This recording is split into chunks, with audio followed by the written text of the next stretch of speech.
손해원 치면 지금 나오는 어옥이라고는 책을 냈게 유일하게 별것도 아닌 거. 손해원이 당연히 지금 발전소, 그러니까 마포에 이 상수동 옆에 당인리라고 옛날에 발전소 있었잖아요. 화력발전소. 그걸 지하한다고 이명박 정부 때 박원순하고 그렇게 했지 않습니까? 근데 손해원이 그 문제를 이제 이 외압을 행사했다. 즉, 이 당인리 발전소가 그러니까 2016년 11월에 공사에 착공했는데 손해원이 2017년 2월부터 이 중부 발전소가 그 관할인데 리모델링 관련 사업 자료를 요구를 했다. 그리고 작년 10월에는 공사 현장을 방문했고 해괴망측한 건물이라고 이렇게 지적을 해서 리모델링 공사가 2018년 2월에 중단이 되고 있다는 겁니다. 저는 이 18년 1월에 중부 발전소 관계자를 의원실로 불러 민간 전문가단을 도입하라 했고, 그래서 계획에 없던 민간 전문가 3명이 영입돼 설계안이 원점에서 재검토되었고, 이 민간 전문가에는 이 손해원의 홍익대 동문인 건축회사 대표 A씨도 포함되었고, 중부 발전은 이제 설계안을 손해원이가 그 리모델링 하겠다라는 게 흉물이다. 이래서 애초에 있던 부분을 아마 폐기하고 재공모에 들어간 모양이에요. 설계 재공모. 거기에 A가 심사위원으로 들어가 가지고 민간인 전문가가 손해원이 추천한, 그래서 B라는 사람에게 설계에 최고점을 줬는데 공모에서 당선된 B도 회사 소장이 손해원과 대학 동문이다. 근데 B사 설계대로 공사를 하려면 131억이던 그 부분, 건축물 그 부분 공사비가 383억으로 3배가 높게 돼. 중부 발전은 또 재공모까지 했다가 포기하고 다시 원래대로 한다. 이렇게 결정을 했다는 거예요. 그래서 공사가 1년 동안 중단되고 전문가 인건비 5천만 원, 설계 용역비 10억, 공사 지체 비용 7억 등 20억이 손실이 났다. 자, 손해원이 대학 동문인 A와 B에 일감을 주기 위해 공사를 중단시키고, 물론 전체는 아니겠죠. 저 당연히 발전소를 지하한다 어쩐다 하고 아마 제가 볼 때 그 건물이라는 거는 지상의 일부 건물을 이야기할 거라고 봅니다. 그래서 좌우간지 아는 사람들, 동문들한테 일감을 주려고 이렇게 방해한 거 아니냐. 자, 이렇게 문제를 지적하고 손해원 측은 중부 발전이 지역구 국회의원과 사전 협의 없이 일방적으로 사업을 해서 자신이 지역 의원으로 당연한 의정 활동을 했다. 거기에 나오는 사람들과는 대학 동문일 뿐이다. 자, 이렇게 말을 하고 있습니다. 근데 이거요, 아무런 또 그냥 이걸로 끝난 겁니다. 여기에 뭐 의혹이라고 해서 더 밝혀지지도 않고, 그냥 이런 의혹들은 솔직히 이것도 조선일보가 했는데요. 이것도 안 하면 손해원 관련해서 너네들 아무것도 보도를 안 하냐? 이렇게 물으니까 할 수 없이 구색용으로 저런 정도를 국회의원 누가 폭로했다고 말하는 겁니다. 진짜 보도할 의도가 있다면 엊그제 나왔던 나선아라고 하는 사람이 문화재 청장인데 손해원과 목포에 건물을 보러 다녔다. 투기 안 했다던 손해원의 투기 전력. 또 손해원이 목포 근대역사문화구역 안에 더 많은 집을 샀느냐. 손해원이 아버지가 유공자 판결이 나오기 몇 달 전에 과연 자기 아버지가 된다라는 걸 알고 있었느냐. 이런 부분에 보도를 해야 되겠지요. 그래서 손현 씨가 그날 폭로한 내용이 전부 서류로 있습니다. 그걸 보도하겠다면 얼마든지 할 수 있을 건데 그걸 안 하고요. 이렇게 그냥 이래서는 공방도 안 되고 이건 끝나버리는 거야. 이런 거나 비본질적인 거나 실실 보도하고 있다는 겁니다. 아니 나는 모른다고 하면 그 다음엔 A 교수와 B 씨의 손해원과의 유착관계를 입증해야 될 건데 그거 입증해서 합니까? 안 하지요. 근데 이거는 입증이 된데도 손혜원의 개인 비리입니다. 근데 지금 전개되고 있는 이런 공방전들은요, 핵심은 손혜원과 그 뒤에 있는 문재인 부부와의 관계에 대한 문제라고, 그게 핵심이라고 봅니다. 자, 검찰이 손혜원을 안 부르고 있어요. 그럼요, 1월 21일 날 손혜원 사건을 형사부에 배당했다가 1월 25일 날 특수부에 재배당을 했습니다.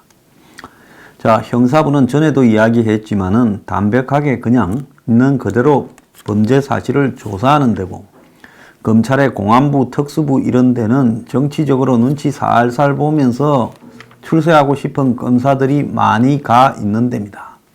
그러니까 청와대가 손혜원 사건을 지시해서 끌고 가려면 이 특수부에 배당을 해야 된다. 남부 지금 특수 6분가에 지금 배당을 했다는 거 아닙니까? 지금 손혜원 씨 말에 의하면 방도 자꾸 바뀌었대요. 그 손혜원 씨가 중요한 진술을 하면 중간에 끊고 또 어디에 올라갔다 내려왔다 하다가 또 묻는다는 겁니다. 위에 가서 지시를 받아야 되겠지요. 자, 근데 제가 하나 묻겠습니다. 검찰이 세 번째 손혜원 씨가 출두했을 때 손혜원 씨한테 이 간인과 도장을 안 받았다는 거예요. 실컷 조사하고요. 검찰 다녀본 사람 알겠지만은 검찰에 가서 검찰이 불러서 참고인이라고 아니면 피의자라고 검찰에 가서 실컷 조사를 받았습니다. 귀한 이름은 뭐냐, 정가이냐, 주소는 어디냐부터 시작해서 쭉 묻지 않습니까? 그거 다 묻고 나면 나중에 이제 질문하고 답변이 다 나오고 나면 쭉 뽑아가지고 읽어봐라고 주잖아요. 그래서 이상이 있는 거를 지적하라고. 그래서 이상이 이거 있다면 그거 줄 거 없고 고치잖아요. 그러면 고친대 하고, 그 다음에 10장이면 10장을 이렇게 다 고친 데는 이렇게요. 지장을 찍든지 도장을 찍고, 또 10장도 중간에 다 찍지 않습니까? 페이지마다요. 그 다음에 끝에는 또 참고인 소년해서 또 찍어야 되는 겁니다. 그런데 중요한 거는 뭔가 하면 이걸 갖다가 검찰이 안 찍었다는 거예요. 그래서 왜 안 찍냐고 이야기를 하니까 이미 제출이다 말했다고 합니다. 아니, 이미 제출이면 손혜원 씨가 그날 안 가도 되지요.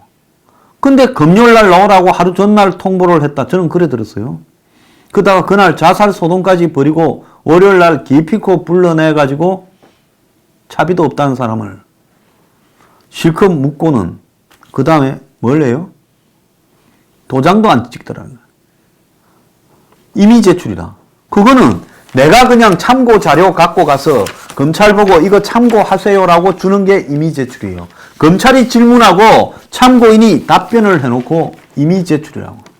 그래서 손혜원 씨가 아니 검찰에 놓으면 진짜 차비가 없어서 참고인은 이 출두하고 나면 일비를 준다고 들었는다는 거. 그것도 뭐 어쩌고 저쩌고 하면서 안 줬다는 겁니다. 왜? 일비를 받으면 이 도장을 찍어놔야 되니까. 그래서 나는 안 줬을 거라 이렇게 개인적으로는 추정합니다. 제가 검찰에 묻습니다. 왜 손혜원 씨를 불러다가 간인도 안 받고 제일 마지막에는 본인의 도장 서명이나 지장도 안 찍고 그냥 서류는 아무런 필요 없는 거예요. 손혜원 씨가 그날 가서 진술한 내용은 검찰은 내부에 보관을 안 하고 찢어버려도 그만인 겁니다. 그런 서류를 만들라고 사람을 오라 그랬어요? 누구 만나러 다니는가 뭐 하는가를 도청합니까? 대답해 보세요. 남부지검. 예? 이거 말이 안 되는 짓거리를 하고 있지 않습니까? 제가 이것도요, 손혜원 씨 입장도 있고 해서 말을 안 하려다가 내가 정말로 이 정권의 검찰, 정권이 해도 너무해서 지금 손혜원은 누구도 수사하지 않을 거라는 말이 저도 듣는 데가 있습니다. 장안에 파다합니다.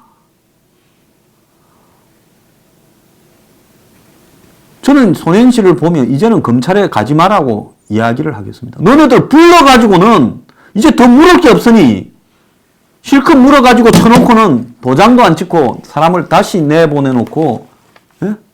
출두 비용도 주지 않고 내보내놓고 뭔 수사를 더 하냐고 제가 이야기를 할 거예요. 저도 이거 망설이다가 지금 공개하는 겁니다. 자, 여러분. 지금 이게 나라냐? 제가 묻고 싶어요. 공안기관에서 이렇게 한다라는 게 이게 나라냐? 정말 충격적이지 않습니까? 조선일보가 독자들과 이렇게 이 독자권익보호위원회 회의를 했는데 손혜원 투기 의혹 소나기식 보도 왜 갑자기 사라졌냐고 이 독자권익위원들이 문제 제기를 했다는 겁니다. 손혜원 관련 여러 가지 의혹들이 정치권과 언론의 무관심으로 사실상 사문화되고 있다라고 이야기를 하고 있습니다. 제가 이 땅의 언론들한테 정말 조소를 합니다. 너희들이 그러고도 언론 역할을 하고 있다고 생각합니다. 오늘 제가 이야기한 검찰이 손혜원을 불러서 도장도 찍지 않았다라는 문제에 대해서 언론 보도를 다 안 할 겁니다. 이거는 웃기는 이야기지요. 사람을 그렇게 오라고 해놓고는 지금 3번째 불려갔어요. 그런데 도장을 찍지 않았다. 이건 뭡니까? 소년을 불러다가 검찰이 청부, 사설 탐정 역할을 한 거 아닙니까? 그러지 않아요? 자, 저 사람이 떠들고 다니는데 지금 여기저기 언론사 접촉을 하는데 우리가 막고 있는데 절마 뭘 하나 한번 물어봐라. 그러려면 누가 묻겠노?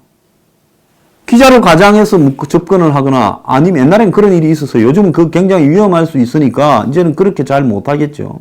그러면 검찰에 오라 해가지고 뭘 알고 있나 물어보고 손혜원이 아는 거를 다 이야기해줘서 또 폭로 넣으면 입 맞추려고 하는 거 아니겠어요? 근데 아직 손혜원이 쪽에서는 손혜원이 지난 화요일 날 폭로한 내용에 대해서 단 한마디도 해명을 지금 안 하고 이런 방구도 안 하고 있습니다. 사람들은 지나가면 다 잊어요. 문재인 딸 문제도 잊혀져 가고 있는데 그런데 딸 문제의 지금 핵심이 국제학교가 안 가고 경호를 받고 있는 거 아닙니까? 그래서 그 경호, 물론 대통령의 직계에 이 좀비 속도 경호를 받을 수 있어요. 현직이 있을 때. 그런데 경호를 받는데 그게 지금까지는 국내에 있을 때고 일부 대통령의 자제들이 노무현 자제들 또 김대중 대통령 자제들 이런 사람들이 해외에 간 적이 있지만은 혼자 갔고 그러니까 뭐 한 두세 사람 가서 있고 이런 부분이라서 크게 문제는 안 됐지만은 딸 부부 3명이 자식까지 해서 통째로 태국에 갔단 말이에요. 그러면 이 태국에 가서 지금 12명이 거기에 배당이 되고 경호 비용이 30억에서 100억까지도 될 수 있고 뭐 한때 9억쯤 더 나온다 했지만은 실제로는 그것보다 훨씬 많은 비용이 지출될 걸로 지금 예정되고 있습니다. 그런데 2017년 6월 11일 날 나온 내용에 보면 문재인 대통령의 자녀인 준용 씨와 다혜 씨가 대통령 경호실 경호를 받지 않는 것으로 2017년 6월 11일 알려졌다. 대통령 경호에 관한 법률에서는 대통령뿐만 아니라 가족도 경호실의 경호 대상으로 규정하고 있다. 하지만 준용 씨와 다혜는 평범하게 살고 싶다며 경호실의 경호를 사양했다고 한다. 자, 미디어 아티스트인 준용 씨는 예술가다운 자유로운 기질 때문인지 경호를 받는데 매우 부정적이었다. 예술가는 그때 5월 달에 뭐라고 인터뷰했어요? 게임 사업에 뛰어들었다고 이야기를 했지요. 자, 흔히 대통령 자녀라고 하면 은둔 생활을 하지만 이 사람은 자기 나름대로의 삶을 개성 있게 살고 있다. 83년생인 다혜 씨는 주부인데 평범하고 조용한 삶에 대한 의지가 강한 것으로 알려졌다. 그래서 역대 대통령 자녀와는 달리 독립적인 삶을 살고 격식에 얽매이지 않고 이렇게 사는 것은 탈권위적인 저기 아버지 문재인을 닮아서 그런 것 같아. 얼마 전에 문재인은 서울 광장에 열린 60항쟁 기념식에 참석하고 돌아가다가 차에서 내려 시민들과 계기 없이 등장했고 청와대 분수대 광장에서는 군악대가 의장 시범을 보이는 걸 목격하고 차에서 내려 햇볕 아래 제복을 갖춰 입고 의장 시범대 고생을 하고 있는 사람들에게 격려의 말도 건넸다. 자, 요럴 때만 해도 대통령의 아들, 딸이 경호를 사양하고 대통령이 이 소탈하고 그래서 집안의 전체가 아버지를 닮아서 경호를 거부하는 이런 사람들로 알려져 있었습니다. 그런데 태국의 국제학교에 자식을 보내고 한국에서 꿋꿋이 본분을 지키면서 살고 워킹맘과 전업맘이 교육시킬 수 있는 나라를 만들어 달라. 경호도 필요 없다라는 사람들이 1년에 최소 30억, 최대 100억까지 들어가는 12명을 데리고 가가지고 지금 이런 식으로 돈을 쓰고 있습니다. 얼마나 위중적입니까? 경호대 인건비, 주거생활비, 활동비까지 포함하면 12명이 그 돈이 충분히 들어가죠. 30억이면 매년 장학생 1000명에게 등록금 전액을 갖다가 낼 수도 있는 겁니다. 자, 그런데 국비로 최소 등록금 3천만 원짜리 국제학교에 보내고 있는 대통령 딸에게 30억을 해외에 뿌린다는 게 말이 되는 일입니까? 자, 손혜원에 대해 왜 검찰 수사하지 않나? 검찰은 손혜원을 불러서 왜 관인을 찍지 않았나? 또 더 나아가서 대통령 딸이 아들이 경호를 거부했다라는 그런 보도와 달리 왜 태국까지 끌고 가서 30억이나 쓰고 자빠졌냐? 해명하기 바랍니다. 그런데 문인이 오늘 이 검찰 개혁에 관한 검경 개혁 회의를 합니다. 자, 김태우 수사 가이드라인 의혹을 이렇게 청와대가 받고 있는데, 근데 청와대가 또 검찰을 입맛대로 이용하려고 수세에 몰릴 때마다 이런 회의를 해서 한마디로 검찰을 기강을 잡아서 너네들 내 말 안 들으면 경찰한테 넘겨준다. 이런 짓을 하는 거 아닌가? 이렇게 의심을 받고 있습니다.